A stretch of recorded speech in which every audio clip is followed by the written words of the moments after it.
А вначале нужно подождать пару минут, там минуточку, не знаю?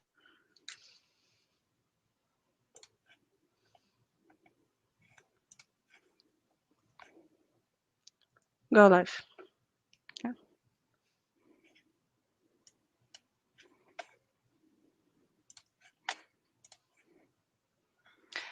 So yeah, should we start? I think so.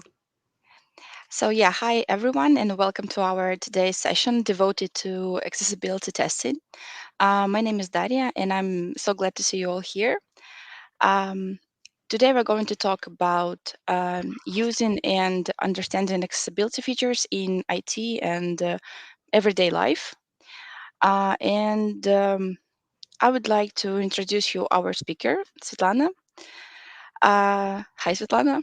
Yeah. Yeah, and before we get started, I want to highlight that if you guys have any questions about our today's topic or like anything, don't hesitate to post them in our chat.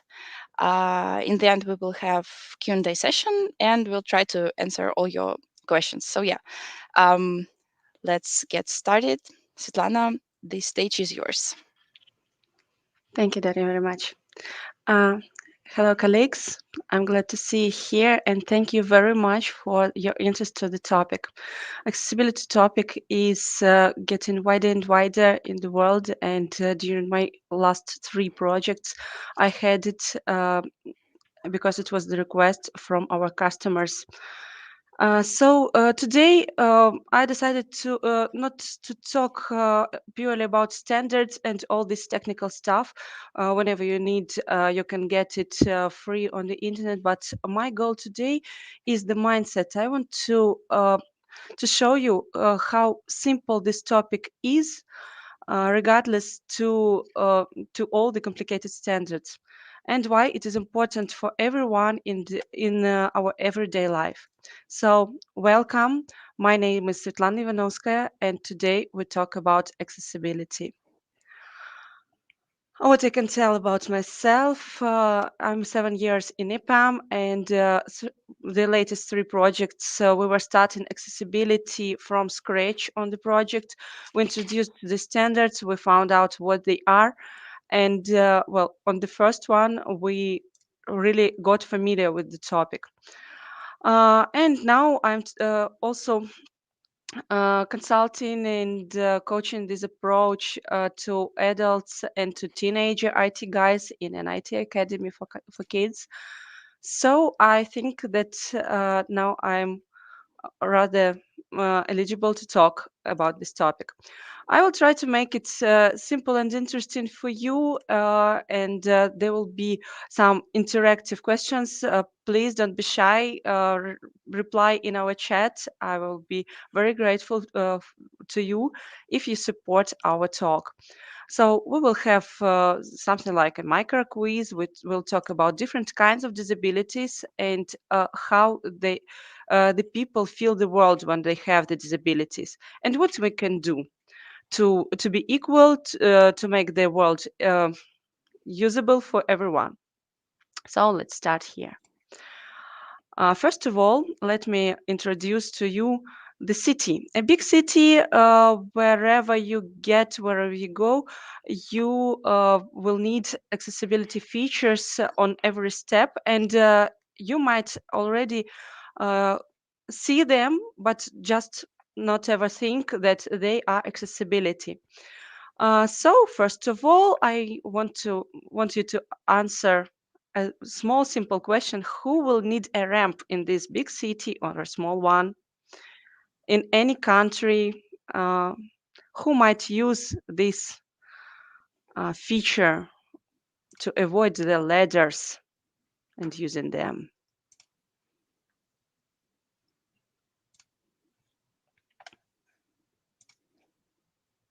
Okay, if anyone has ideas, please share.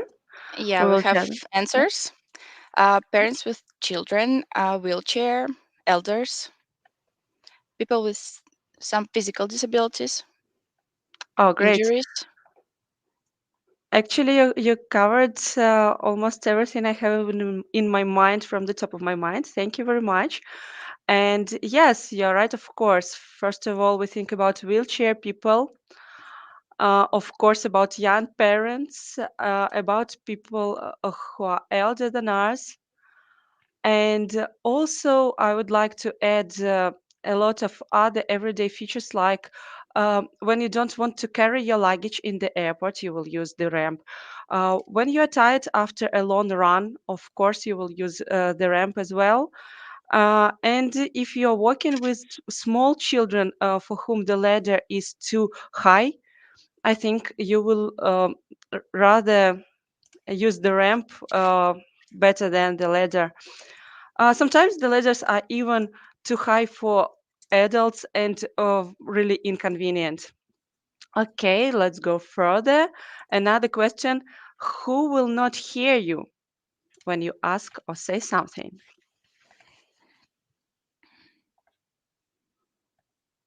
Any kinds of people or their doings?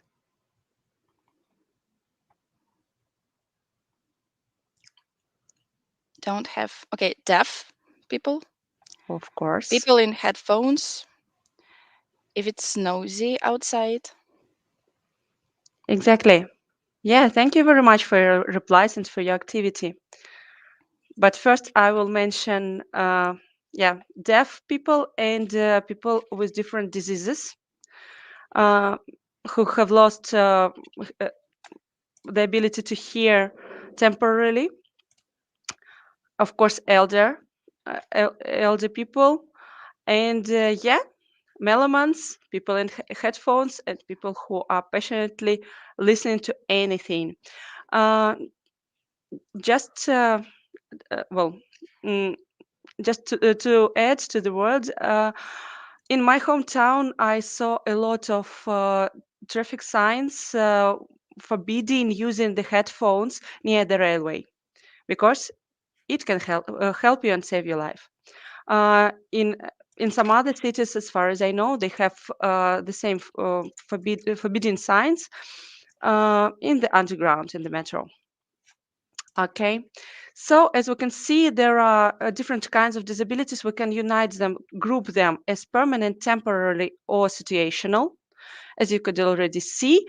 And here we can take a look at a little more of them. Of course, they are not limited to these pictures, but to add, disability is not only about physical abilities or disabilities, but also this is about ways of feeling the world and interacting with it.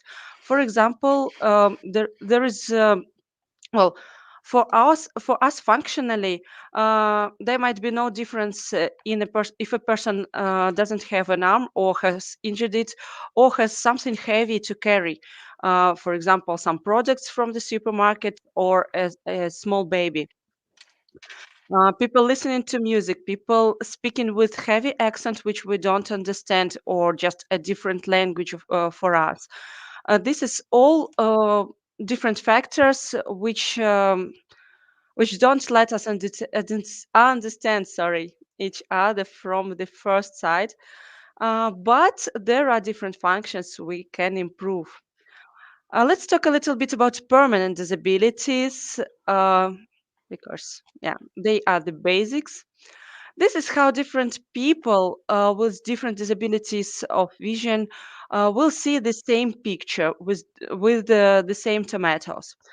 Uh, for those who might not see it at the moment, I can just name. There are different tomatoes, yellow, brown, green, and red ones. Well, people with different diseases will see it. Someone will see it in the grades of green and yellow. They will don't see the red color at all. The others will not get some other colors. There is well, it is not important for us as for details, but just to know about it, it's of course important. By the way, most of the social networks and like big websites are done in blue grades, uh, especially because especially because people with different daltonism will see the different shades of blue.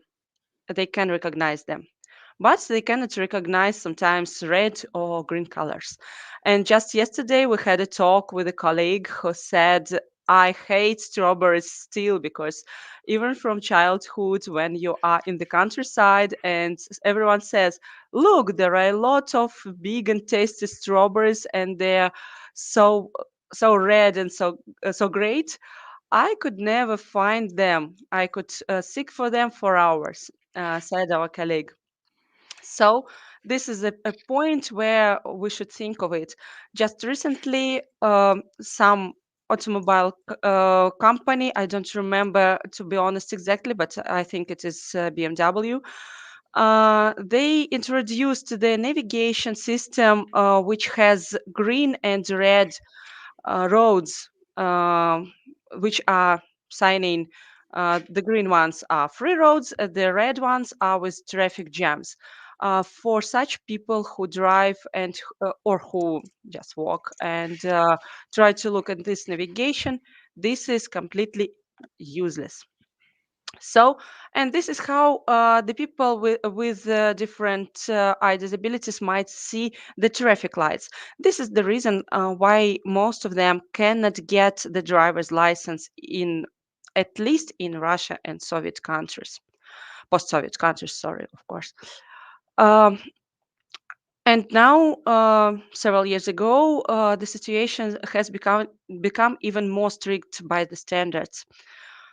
Hopefully, this can be improved in a very simple way, I believe. Another point is different cognitive kind of diseases, disabilities. And one of them is dyslexia, for example. Many of you might have already heard about this. This is how people with dyslexia might see the world. Different letters replace each other and change their order all the time. This is why it is very hard for them to read. This is not because they cannot read, this is because they have this disability. And to write, of course.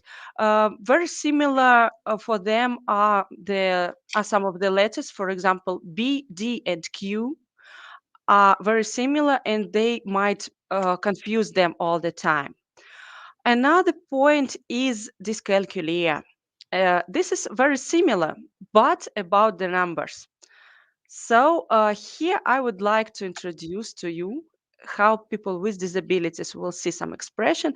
And can you please count and text your reply into the chat? How much there will be the answer of this expression? I'll give you a little time.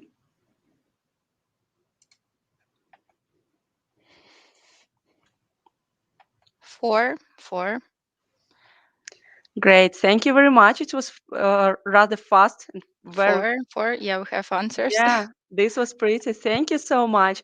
By the way, colleagues, of course, I have some hints in my presentation. Here you can see that the reply I marked in a very blind in the gray color. Probably even not all of you will even see it. This is because of low contrast. We will return to it later. And another point of view is the point of view from people with dyscalculia. Please try to calculate the same expression, but with these uh, additional conditions.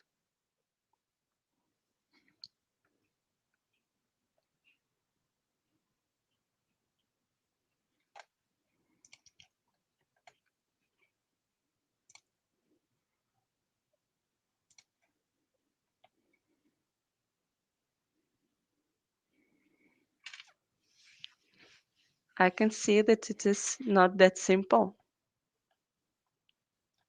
Anyone? Any reply? 13. Brain exploded. We have such a comment. 15, 15, Yeah, that's right. It 15. is 15. Yeah, thank you very much, all of you, for trying. This is really 15. So as you can see, it is not that simple. It is quite, it takes quite more time because of different conditions to take care of. So yes, this is how people with such disability will see the world. That is why um, they need at least the calculator or someone else's help. Okay, how can we improve the situation? Another hint in my presentation is this link. Click this link to proceed. I doubt you will be able to, but I'm not able as well.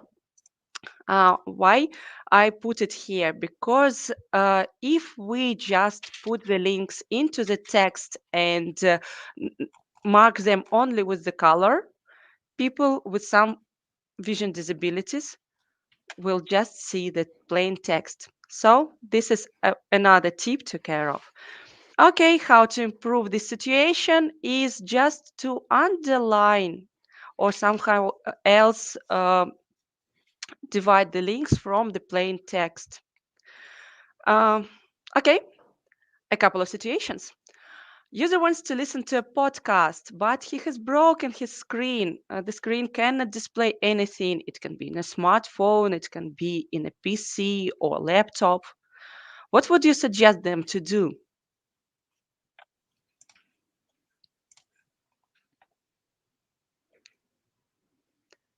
Okay, this might be not that straightforward. Um, when my screen is broken, or many years ago when I had a standard PC and my mouse didn't work, I used the keyboard. And now again, we can use the keyboard, and also the keys on your smartphone also have a built-in program which can help you to navigate inside your phone and take any content you need. Okay, sound We have disappeared. actually, Yes, please. yeah, right now we have some examples, variants. I want to read them. So we have screen reader, use voice reader, and also we have find another device variant. Yes, of course. And by the way, yeah, you can demonstrate with ADB your screen to your laptop as well. Yes, okay, thank you very much. We will return to voiceover later, and it is great that you know it. Okay, another situation. You were watching the movie, but sound disappeared in a very interesting moment. You want to continue. What will we do?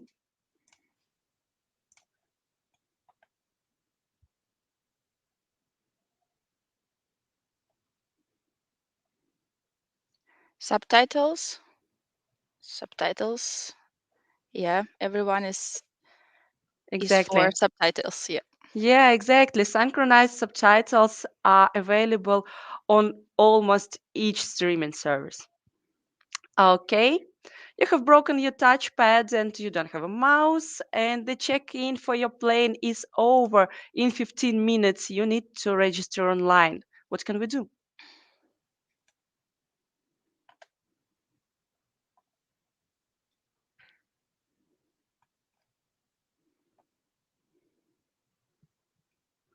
Use keyboard, connect the keyboard, Yeah, keyboard.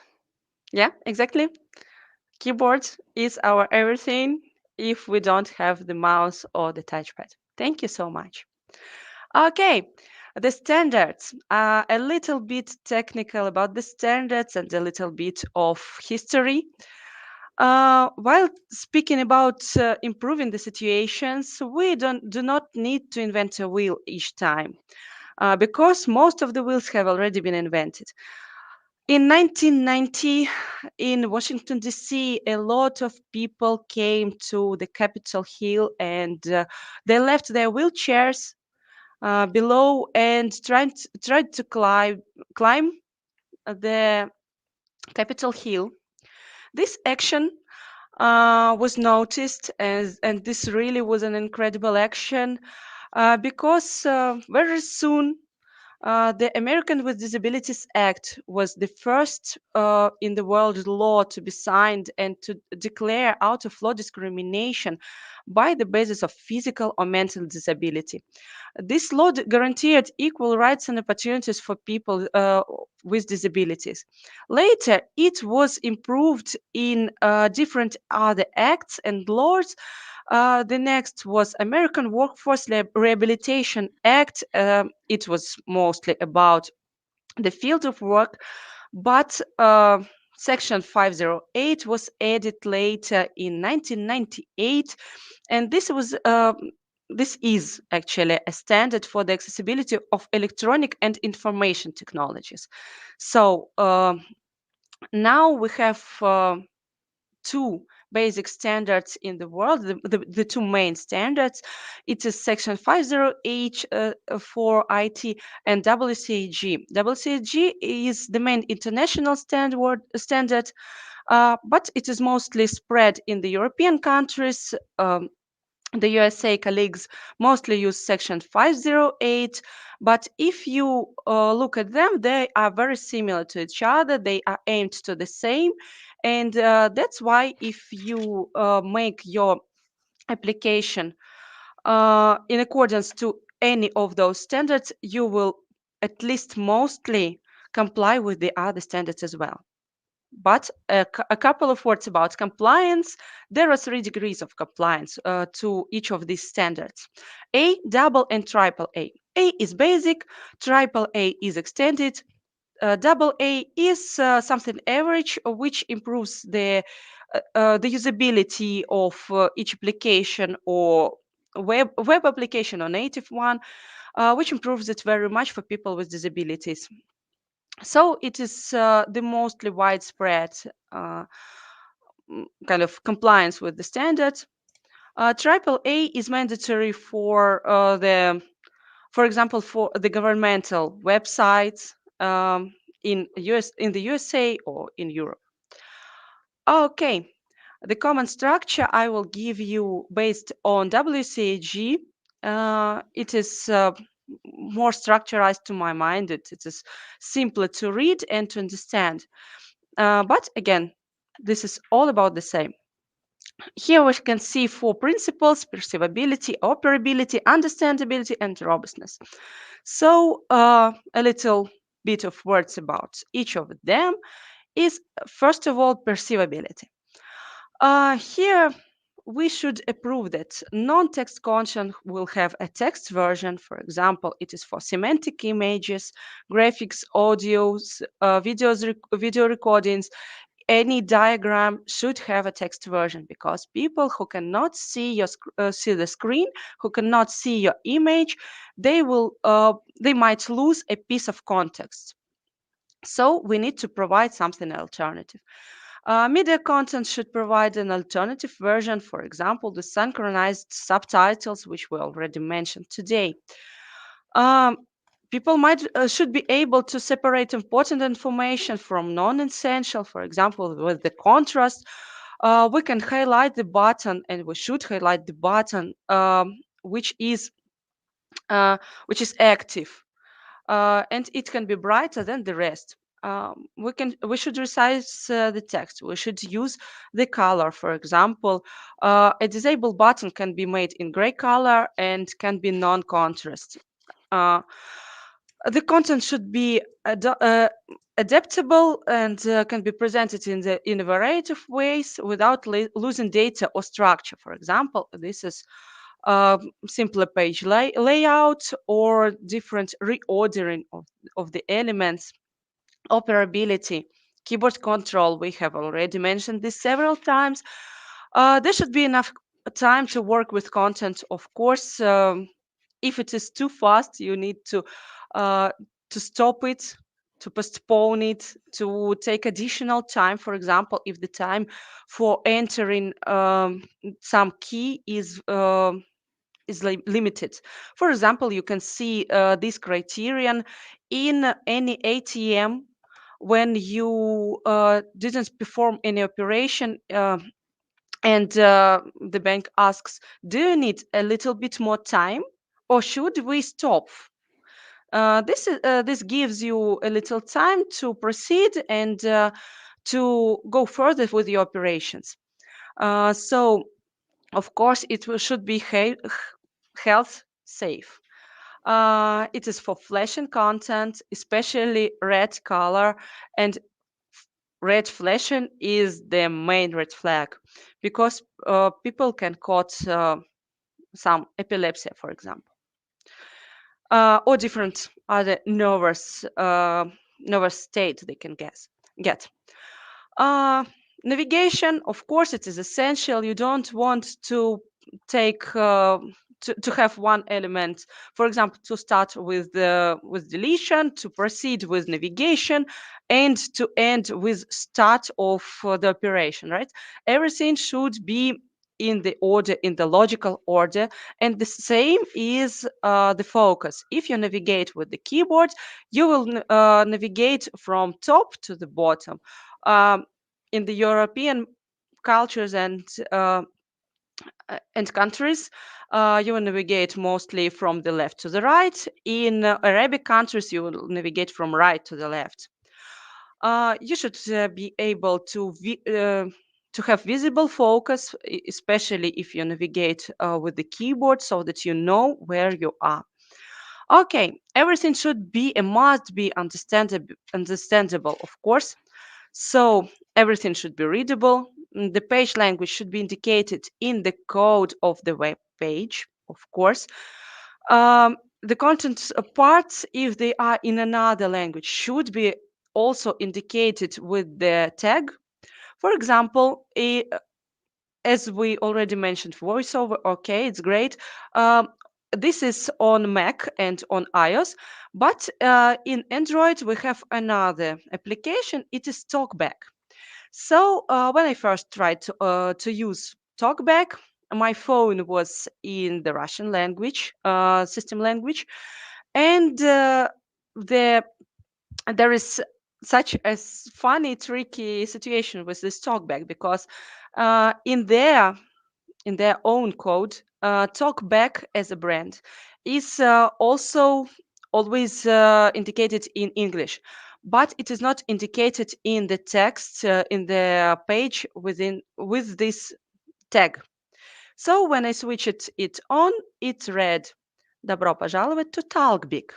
I would never understand that Talkbig is the talkback. And the same if you turn to the English language, you will hear everything with the English accent because it will just read the letters and not understand which language it is reading. So, especially if your website or application has any point to switch the languages, of course, please consider this understandable criterion. Predictable, of course, consistent navigation, consistent naming. Of course, it is very useful for everyone. So it is not only about disabilities, but everyone likes to have tips or instructions, for example, for creating a password. Is there are any criteria on any social network or any website? If you have texted anything wrong and it has revealed the errors, it should help you to find where it is because it is not useful for you to read everything, especially, for example, when you are applying for a visa and you are filling the form for a visa. It has a lot of questions, and if you have missed just one field, you don't want to look yourself through all the 3 or 5 pages. Okay, robustness is the most technical point here. It is about syntax, it is about programming. Um, so here we say that name and role should be determined programmatically. You can see my example on the screen. This is a simple form with go button indicated as an image. Of course, we can use the buttons of each shape. Of course, it is to your taste. But we must indicate them in the code in a right way so that any screen reader, any program which navigates you with the keyboard will also distinguish this button as a button not just a not just an image, because if it is just an image, any keyboard program will just skip it and not focus on it. Okay, let's go further. There are a lot of best practices. You can see them online. I will not tell you in details about any of them. It is actually you can find them. It is all free of charge in the internet. There is a checklist. It is for testers first of all, of course, but for developers and designers, I believe this also will be very useful. You can share it with any of your colleagues. It is in Princeton University site. We will put it later, I think, under the video or in the comments. There are technical details, for example, for Microsoft, there are technical details of development on their website, and for any environment where you are going to code and you're going to create any design and what work in any environment, you can find such tips and tricks and different standards, what to follow and what to use, what built-in built-in features you already have in this environment. So again, not to invent a wheel. Way area. This is about web accessibility. This is a technological standard with a set of attributes to HTML elements. This will be very useful for you uh, to code or to find mm, any attributes, any how to say it, different tags, how to improve your elements. And of course, it is recommended by most of the organizations to use the standard elements when you are creating, for example, a website. Um, of course, you can use your custom ones, but if you do like this, then it is essential again to use the attributes to mark it in a right way. So there are some tools I want to highlight. The screen readers, as they are the most used type of tools, the most widely used by different colleagues and different people.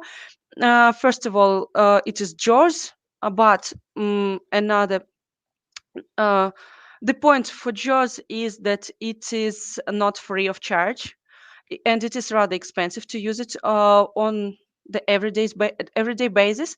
You can use you can use it on your project, of course, when you ask your customer and when they agree to use JAWS. NVDA is a free of charge Windows application which can read aloud, and a good feature in it is that they can display the text which they read aloud. VoiceOver and TalkBack are built-in features. VoiceOver is for macOS, as I already said, and for iOS, and TalkBack is for Android. For Windows, we have also built in different accessibility features. You can just turn on options, accessibility, and there are also a lot of them. A screen lens, for example, for magnifying any detail. And this is the last but uh, most common example where you can find accessibility features in your everyday life. This is the underground or any railway station. You can face such elements so that you will feel by your feet that you are very close, that you should not cross the gap, you should mind the gap, and be safe. Think about each other, think about your users, and yeah, thank you very much for your attention and especially for your activity. If there are any questions in the chat, of course, I'm here to answer them. Yeah, thank you very much, Svetlana, for such an interesting and engaging session. Yeah, let's get down now to Q&A part of our event. I can see that we have one question. So, How assure the quality of the testing using the screen reader's voice over talk if they have different navigation behaviors? Is accurate testing separately the navigation using tab or key plus arrows? Sorry, Daria, can you please read once again the last part of the question? I didn't hear it, to be honest. Um, I think it should be edited a bit. Okay. But yeah, I'm reading as it's written.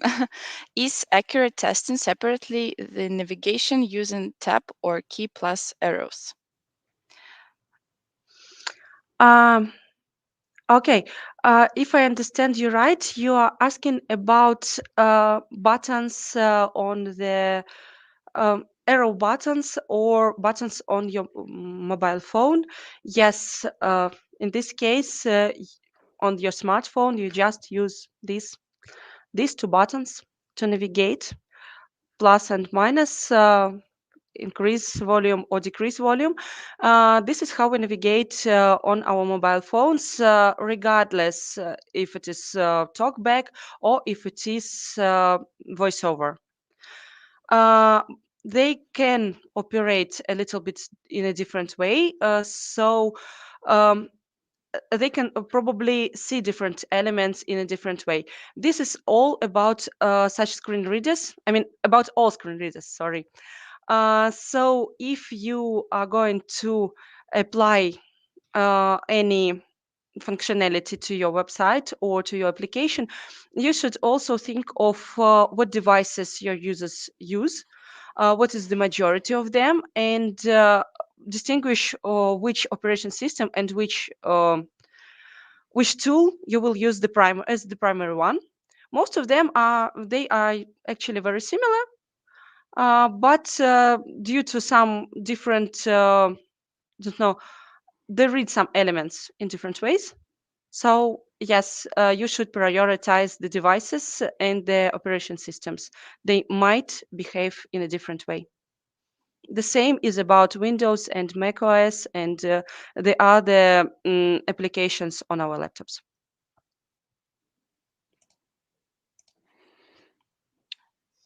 Okay, so the person who posted this question assured me that so it's two different questions. So maybe I should read the first part one more time.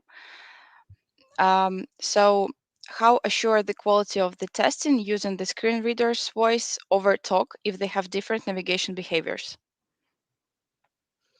Uh, how to assure the okay, got it. The Actually, quality.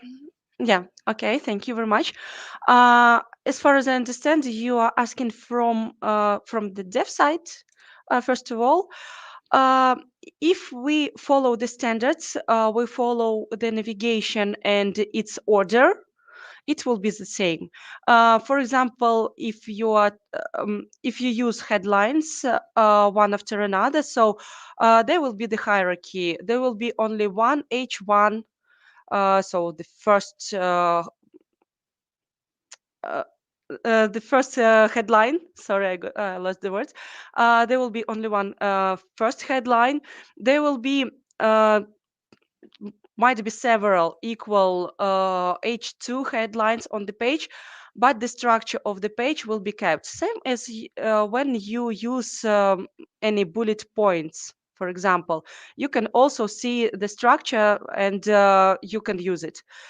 So here the order will be the same, and the navigation, about navigation, I'm sure that it will be the same in the order.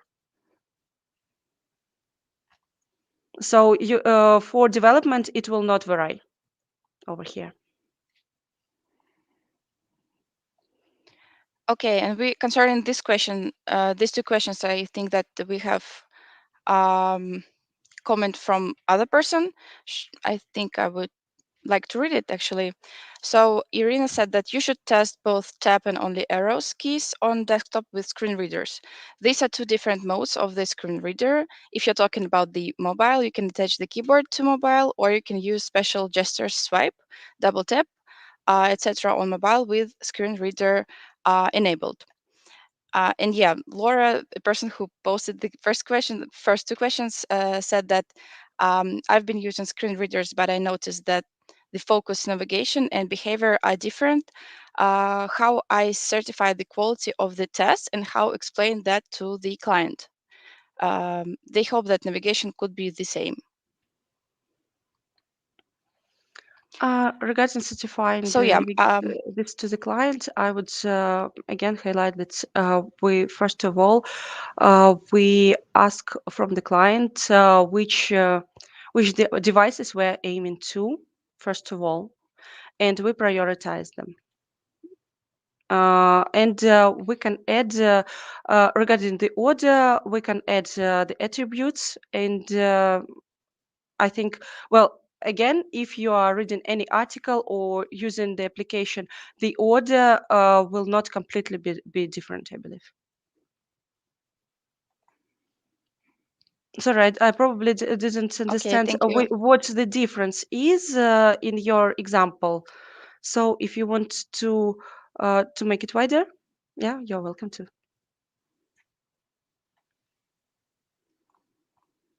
Yeah, thank you, Sviatlana. We also have a question from Natalia. JAWS is not free to use. We have to pay for the license. Statistics say that JAWS is the most popular tool among the users. Yeah. Can we hope for the same test results using NVDA that is free? It is not completely same. I tried both of them, but for most of the features, it is eligible. When we tested with NVDA, uh, JAWS found just small adjustments. Then further, so at least for applying to double A criterion, I think this should work for you.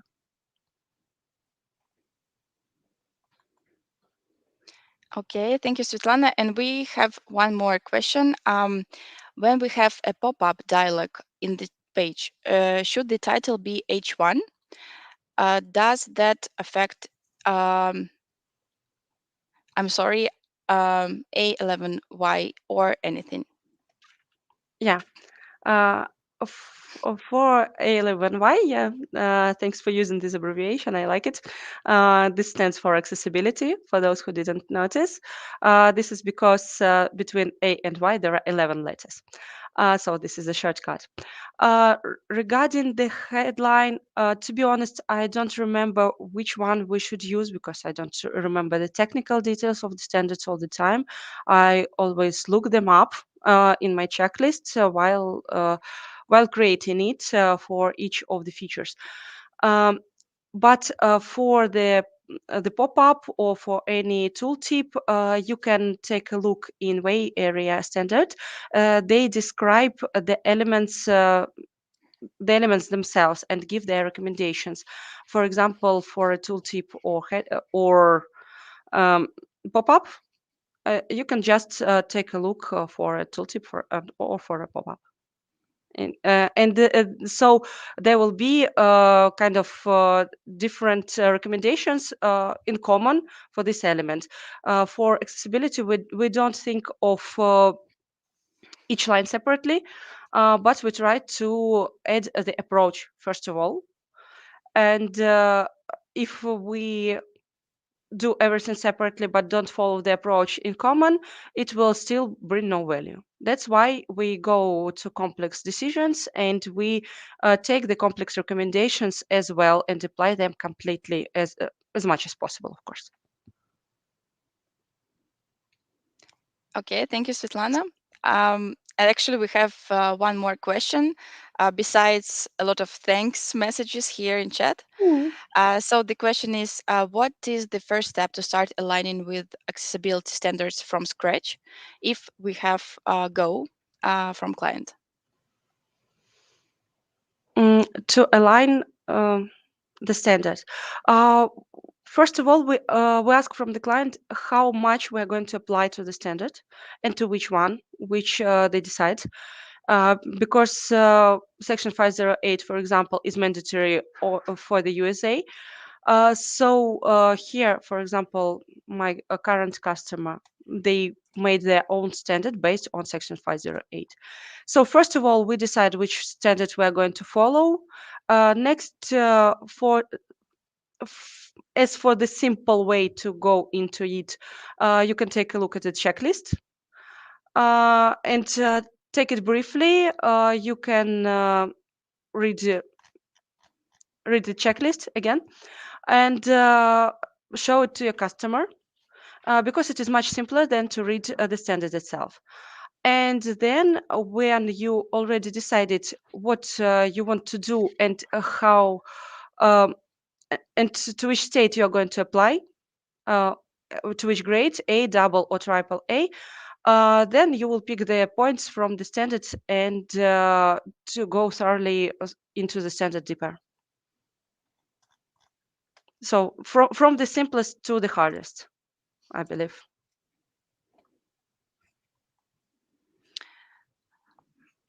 Okay.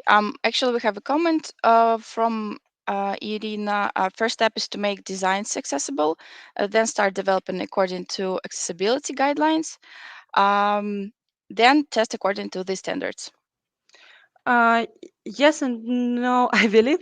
I think, well, for applying accessibility on your project from scratch, for creating the designs, you will still already need uh, have a little to understand the design. Oh, sorry, I'm losing the words a little bit.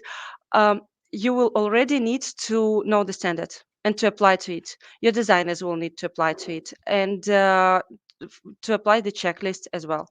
So I still believe that it will be useful from the first stage as something rather light to read.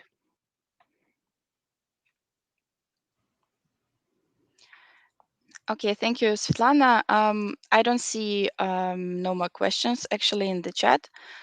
Um, so I guess we can wrap up. Yeah. Yeah, thank you very much, everybody, for posting your questions, for being such an engaging um, listeners. Thank you for attending this meeting. Thank you again, Svetlana, for this amazing presentation. And yeah, have a good day, everybody, or evening. Bye bye. Thank you, everyone. Goodbye.